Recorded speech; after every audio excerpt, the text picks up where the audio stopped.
dois, três. Olá, amigos, é o Giovanni Lorenzon e o Infomercados hoje falando de cultura. Eu estou meio preocupado, aliás, não eu, estou mais preocupado pela vergonha alheia, porque o filme O Azarão, melhor dizendo, Dark Horse, do jeito que está indo, não vai ter ninguém galardonado para acompanhar a pré-estreia. Seja em setembro, como estava tendo planejado, ou o lançamento seja em julho, como estão se falando, todo avant-premiere tem as figuras mais importantes, ainda mais uma fita tão esperada e aguardada como essa.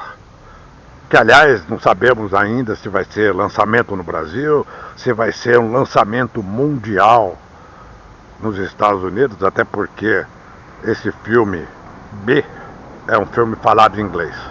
Mas do jeito que está indo, a minha preocupação é que não vai ter ninguém peso acompanhando essa fita, que poderia ser um belo de um empurrão para a candidatura do Flávio, né?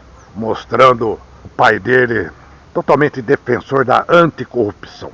Mas vamos lá, o Romeu Zema já se auto-riscou desse convite. O ex-futuro vice-presidente também já foi riscado de qualquer pré-lista de convidados. O Mineirinho, ex-governador de Minas, tratou de chutar o pau da barraca com isso e já foi descartado. Outro político com galardão, Cláudio Castro, do Rio de Janeiro. Esse poderia até ir, mas corre o risco de ele estar preso até o lançamento por conta dessas ajudinhas à refite.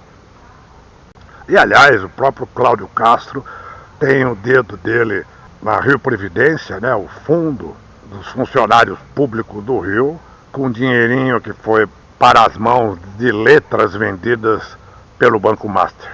Ronaldo Caiado, embora esse, como o Zema, não tem nada a perder, tanto um quanto o outro vão ter meia dúzia de votos, mas iria pedir que essa meia dúzia fosse levada ao Flávio Bolsonaro no segundo turno. Mas o Caiado é macaco velho, né?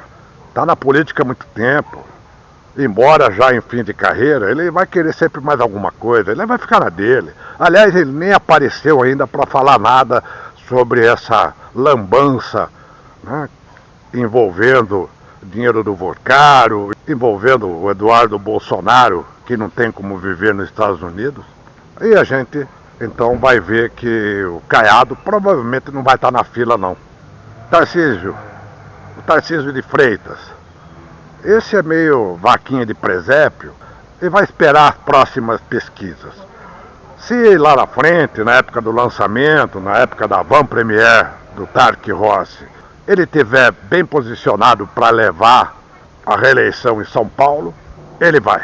Se o Haddad estiver ameaçando, né, podendo dar uma chifrada nele no segundo turno, pelo menos, ele espertão, né, político que virou, neófito, né, não vai.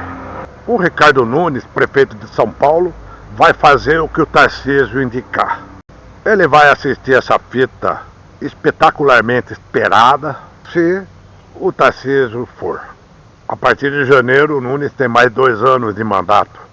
E ele precisa ver o que ele vai ter pela frente para se candidatar, talvez aí pegar uma carona ou para o Senado, por São Paulo, ou para a sucessão do que seria, provavelmente, na sua singela aposta, o Tarcísio de Freitas.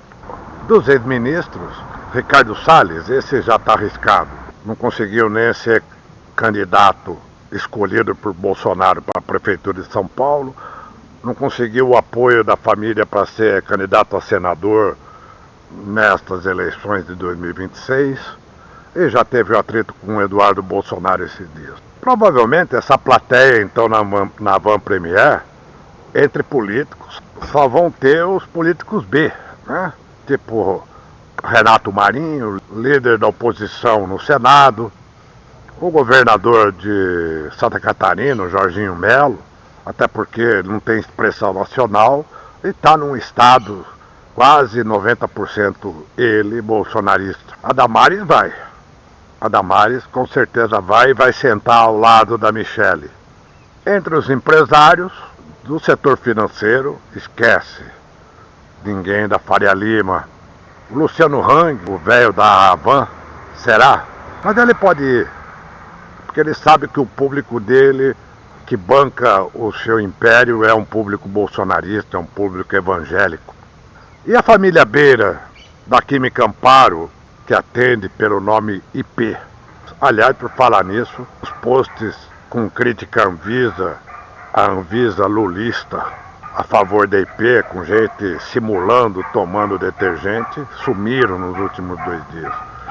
O Mário Frias, o produtor, deputado, produtor do filme, roteirista, o Eduardo Bolsonaro e o Flávio Bolsonaro falaram que tem 12 investidores privados no filme e não precisariam do dinheiro do Borcaro.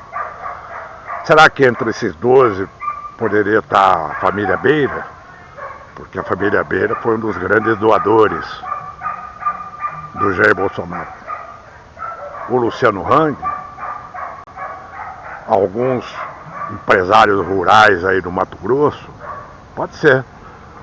Pessoal da área também de agronegócio e de transportes lá de Santa Catarina, no Rio Grande do Sul. Então fica nessa expectativa. No geral, o que eu quero dizer é assim o seguinte: é uma preocupação, sim. É uma preocupação. Inclusive, até mesmo, não sei nem se o Flávio vai sentar perto da madrasta.